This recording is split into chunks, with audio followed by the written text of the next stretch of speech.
बिस्मिल्लाहिर्रहमानिर्रहीम, अस्सलाम वालेकुम वरहमतुल्लाहि वबरकातुहू। आप लोग कैसे हैं? आई होप हमेशा कितने अच्छा हूँ। मैं भी अल्हम्दुलिल्लाह आप सबकी दुआ से, अल्लाह के करम से ठीक हूँ। हाँ, बहुत सारी फरमाइशें थी और यकीनन सर्दी होती है, सर्दियों में तो इस तरह के हलवा का दिल चाहता है। तो आज मैं बना रही हूँ, अपने किचन में बना रही हूँ सोहन हलवा, कड़क हलवा। परफेक्ट रेसिपी है, कोई भी इस पर आप स्किप नहीं करिएगा क्योंकि इसमें सारी चीज़ें वो बताऊँगी कि बिल्कुल बाज़ार से भी जैसा बिल्कुल हलवाई जैसा परफेक्ट हलवा कैसे बना जाता है। चलते हैं, आते हैं रेसिपी की तरफ। अच्छा, ये जो बन रहा है कड़क सोहन हलवा जो है बहुत ही फेमस है, बल्कि हम लोग बाज़ार से लेते हैं तो बहुत महंगा बनता है। और अब मैं जो आपको सिखा रही हूँ बहुत कम चीज़ों में। अच्छा, यहाँ जो मैंने लिए, ये लिए मैंने समनक लिए मैंने 25 ग्राम। अच्छा, 25 ग्राम जो है समनक लिए, ये बना था तकरीबन क्वार्टर कप, ठीक है। अच्छा, 50 ग्राम मैंने ली है मैदा, ये बना है हाफ कप, ठीक है। और 1 कप मैंने लिया है घी और 1 कप ली है चीनी। अच्छा, और 1 लीटर मैंने लिया है पानी, ठीक है। यानी जितना हमने ये लिया है उससे डबल हमने लेना है मैदा और उससे डबल हमने लेना है घी, चीनी, और हमने ये दोनों को मिला के इसका डबल करना है पानी। यानी हमने लिया है 25 ग्राम, 50 ग्राम, 1 कप और अब यहाँ गया 1 लीटर पानी। अच्छा, इसको किस तरह तैयार किया जाता है तो मैं भी आपके साथ पूरी रेसिपी बहुत बता रही हूँ, और इसको कोई भी इसको स्किप नहीं करिएगा, तमाम चीज़ों को गौर से देखिएगा ताकि आपका परफेक्ट बने।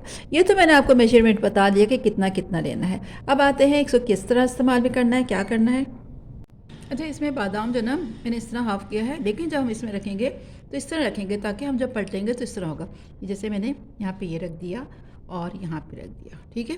सब में मैंने इसी तरह रखा है, किसी में मैंने बारीक बारीक काट के रखा हुआ है। उसमें तो मैंने मोल्ड जो था उसमें मैंने घी लगा लिया था, उसमें तेल इस्तेमाल में नहीं आता, घी आया था, और मैंने उसमें बादाम डाल दिए। अच्छा, ये है अंगूरी जो मैंने आपको बताया था 25 ग्राम, ये मैं पहले इसमें डालूँगी।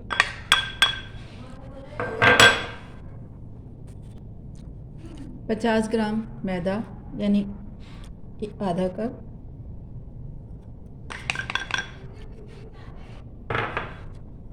और इसको मैं अभी अच्छी तरह मिक्स कर लूँगी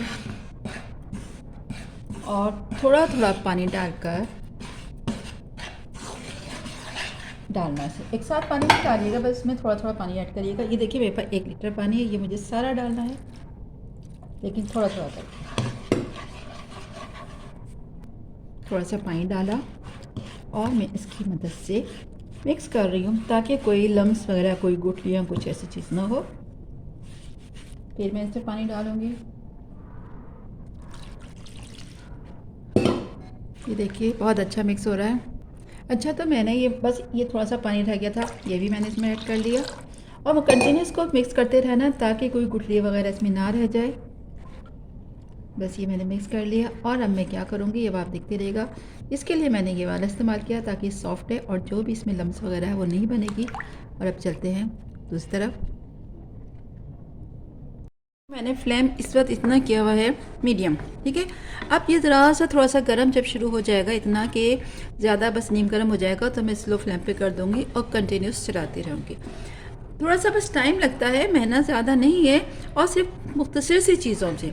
यानी आपके पास घर में मैदा होता है, आपके पास चीनी है, आपके पास घी रखा हुआ है, सिर्फ कुछ भी नहीं, आप घर में आराम से बना सकते हैं, सॉफ्ट थोड़ा होता है। तो अभी हम इसको गर्म करते हैं, मीडियम टू लो फ्लेम की हुई है। अच्छा, मैं जहाँ से ये समनक लेकर आती हूँ ना, जिसे अंगूरी कहते हैं, वो बहुत ज़्यादा बारीक होता है। ऐसे नहीं होता कि दानेदार है और मैं घर आके उसको छानूँ, क्योंकि जहाँ से लाती हूँ वो ऐसी ऑलरेडी वो चक्की भी है, जड़ी मतलब इस तरह की है, तो बहुत अच्छी मिलती है। वरना अमूमन यही सुना है कि अक्सर लोग कहते हैं, मैं पहले एक जगह से लाई थी कहीं से, तो थोड़ा सा मोटी थी, लेकिन अब जो लेकर आई थी 2 दफ़ा मैंने बनाया तो बहुत अच्छा बना समनक से। तो दानेदार भी नहीं है, मतलब बिल्कुल ऐसा नहीं है दलिया, बहुत बारीक अच्छा बना हुआ है, वो पिसा हुआ है। तो लेकिन फिर भी मैं एहतियातन इसको छान लूँगी, पहले एक जोश आ जाए, बॉयल हो जाए, मैं फिर इसको छान लेती हूँ। माशाल्लाह से इसमें अच्छा सा बॉयल हो गया है, स्लो फ्लेम पे रखते रखते। अब मैं इसको क्या करती हूँ देखिएगा। अच्छा, मैं इसको वैसे छान लेती हूँ, लेकिन मुझे पता है इसमें कोई दाना नहीं होगा क्योंकि ये बहुत बारीक समनक था जहाँ से मैं ले आती हूँ, लेकिन फिर भी मैं चेक कर लेती हूँ शायद कोई ऐसा हो या कोई गुठली हो। बस ये देखिए, ये हमारे पास, अब आप देख सकते हैं इसमें कितना सिर्फ कुछ बस ये थोड़ा सा जो छिलके वगैरह होते हैं ये है, बस कुछ भी नहीं था, दानेदार हल्का सा ये है। तो मैं इसको फेंक देती हूँ और मैं फिर कढ़ाई को धोती हूँ, फिर मिलती हूँ। काम का है वो ये पानी है, ये पानी जो है जो हमारे काम आएगा, जिसमें मैदा है और नमक है, ये जो है हम इसको फेंक देते हैं। अच्छा तो जनाब अब ये जो हमने इसको छाना था वो मैं इसमें डाल रही हूँ। माशाल्लाह आपके सामने सब कुछ है, सारा प्रोसीजर, कोई चीज़ मैंने आपको छुपा के नहीं रखी, सब चीज़ें मैं आपको बता देती हूँ कि किस तरह बनता है, इसका मेजरमेंट सब मैंने आपके साथ शेयर की है। और ये माशाल्लाह से हमारा पकता जा रहा है और आप इसका कलर भी देखते जा रहे हैं कि चेंज हो रहा है। और मैं इसको थोड़ा थोड़ा करके इसमें घी भी ऐड कर रही हूँ। अभी फिर इसमें 1 स्पून डाल दूँगी और ऐसे करके सारा डल जाएगा। एक और डाल दूँगी।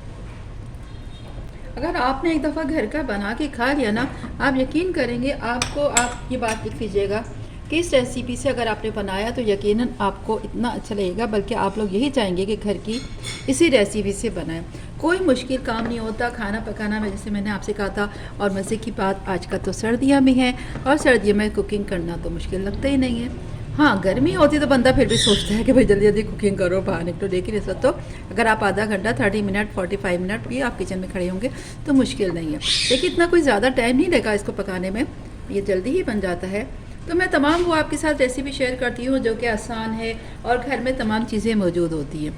तो ये जो है मेरे पास छोटी इलायची मैंने भी पीसी है, ये मैं इसमें डाल रही हूँ और इसको अच्छी तरह कर देती हूँ मिक्स।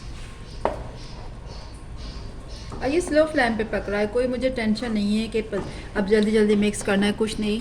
मैं दूसरी तरफ काम भी करते जा रही हूँ दूसरे, और यहाँ पर इसको भी मैंने पकाने रख दिया। आप चाहें तो इसको तेज़ फ्लेम भी कर सकते हैं, लेकिन मैं इतनी देर छोटी इलायची पीस रही थी, इतनी देर मैंने इसको ये कर दिया। तो देखिए माशाल्लाह अब मैंने तेज़ फ्लेम कर दी है, ये पकेगा। अच्छा, जैसे जैसे ये पक रहा है आपने देखा होगा इसका कलर चेंज हो रहा है। इसे हमें कोई आर्टिफिशियल कलर नहीं डालना, क्योंकि असल जो होता है इसका टेस्ट इसी में है। क्योंकि अगर हम इसमें कोई कलर डाल देंगे या चॉकलेट पाउडर डाल देंगे तो उसका अलग फ्लेवर भी हो जाता है। इसका जो देसी असल जो फ्लेवर है, असल कलर जो है वो यही होगा। जैसे जैसे ये गाढ़ा हो रहा है, ये देखिए माशाल्लाह गाढ़ा होता जा रहा है और इसका कलर भी चेंज हो रहा है। अच्छा, जैसे जैसे इसका पानी ड्राई हो रहा है, ये भुनता जा रहा है, तो ये देखिए कि इसका घी जो ना ऊपर आ रहा है। और ये समझो बिल्कुल अब ये थोड़ी देर बाद जब तैयार हो जाएगा तो एक्स्ट्रा घी जो ना इसके साइड पर रहेगा, तो उसका परेशान नहीं होइएगा। ये देखिए, और माशाल्लाह से आप खुद देख सकते हैं कितना अच्छा बन रहा है। और कलर देखिए इसका अपना कलर बिल्कुल परफेक्ट, बाज़ार जैसा, हलवाई जैसा आपको ये मिलेगा। और जायका भी ऐसा होगा कि आप नहीं पहचान सकते कि बहुत अच्छी मिठाई की दुकान से आपने लिया है या आपने बनाया है। इससे मालूम होगा कि पका लिया है। इसकी निशानी क्या है, देखिए ये भी, और जो चमचे पे जितना भी था वो सब हट रहा है, इससे बिल्कुल भी चिपका बनेंगे। तो बस माशाल्लाह बस 1 से 2 मिनट लगेंगे और ये हमारा तैयार हो जाएगा। और ये भी देखिए इस पर भी नहीं लगा हुआ, और यहाँ पे जो एक्स्ट्रा घी है वो यहाँ आ गया। बस इसकी ये बनने वाला है क्या माशाल्लाह से। अब आप देख सकते हैं ये किस तरीके से इस फॉर्म में आ गया, जैसे चॉकलेट होती है ना। ये देखिए अब हमने फ्लेम कर दिया है ऑफ, और फिर मिलते हैं थोड़ी देर में। ये देखिए मैंने उसमें से निकाला है, बिल्कुल इस तरह बड़े प्यार से ये इसमें जाएगा। ये देख सकते हैं आप, यानी कोई ऐसा नहीं है कि मैं उसको ज़बरदस्ती करूं, बस इस तरह मैं सबको फुल कर देती हूँ जल्दी जल्दी। ये मैंने इसमें किया। ये देखिए माशाल्लाह हमने इसी की साइज़ का कर रहे हैं। बस 10 मिनट भी नहीं लगेंगे, ये एकदम से हो जाएगा क्योंकि बहुत अच्छा बना है। मैं आपके साथ बताती हूँ। अच्छा, ये जो है ना अभी देखिए हमने शेप में कर ली हैं। अभी 10 मिनट बाद ज़रा ये ठंडे हो जाते हैं तो फिर मैं इसको निकाल करती हूँ। और इसके अलावा देखिए हमें लग रहा था घी बहुत सारा डाला है, वाकई में डाला था। ये देखिए इतना सारा माशाल्लाह घी है। इसको हम उठा के अलग कर देते हैं, फिर मैं इसमें और भी तरह से बताऊँगी। ये देखिए ये मैं अलग से निकाल के रख देती हूँ। डिफरेंट बर्तन में इसलिए सिखाइए कि अब ज़रूरी नहीं है कि हर किसी के यहाँ इस तरह की चीज़ें हों। ये तो ढकने आपके हर घर में मौजूद होते हैं, तो इसलिए मैंने सोचा मैं इसमें भी बता दूँ, इसमें भी बता दूँ, इसमें भी बता दूँ। जो मुझे समझ में आ रही थी मैंने कहा वो चीज़ें मैं बताती हूँ जो आपके हर घर में अवेलेबल होता है। और ये देखिए माशाल्लाह इतना अच्छा वह, मैं भी आपको इसको पलट के दिखाती हूँ। मैंने सिर्फ हल्का सा नाइफ से वो किया है और ये देख सकते हैं, ठीक है। और यहाँ से देखें ये भी माशाल्लाह बहुत अच्छा हो गया। सिखाती हूँ, ये मैंने इसका पलट, और अब हम इसको भी करते हैं। ये देखिए सिर्फ ये देखिए यहाँ से कितना अच्छा बने, ये देखिए आप कोई बता सकता है ये घर के या बाज़ार से। मैं इसी तरह करके दिखाती हूँ। माशाल्लाह माशाल्लाह, अब आप देख सकते हैं कितनी प्यारा हमारा बन चुका है ये बनिए कड़क वाला हलवा, सोहर हलवा। आप भी बनाइएगा, फीडबैक ज़रूर दीजिएगा। और ये मैंने मुख्तलिफ बर्तनों से बनाई है, ठीक है, बादाम वगैरह सब कुछ मौजूद है इसमें। और इसी तरह की और रेसिपी बताऊँगी, मेरे चैनल के साथ जुड़े रहिएगा। तो हाँ, आप लोग कमेंट्स बॉक्स में ज़रूर बताइएगा आप में से किस किस को ये हलवा पसंद है और आपको ये रेसिपी कैसी लगी। और इसी तरह आप मेरे साथ जुड़े रहिएगा। और अगर चैनल सब्सक्राइब नहीं किया सब्सक्राइब कर लीजिएगा, ताकि आपको इस तरह मज़ेदार सी रेसिपी मिले। और इसकी भी बहुत सारी रेसिपी हैं, वो इंशाल्लाह ताला आपके साथ पोस्ट करती रहूँगी। डिफरेंट तरीके से सोहन हलवा बनाया जाता है, लेकिन ये जो है बिल्कुल परफेक्ट रेसिपी है। और भी परफेक्ट रेसिपी वो बताऊँगी। जब तक के लिए इजाज़त दीजिएगा, अल्लाह हाफ़िज़।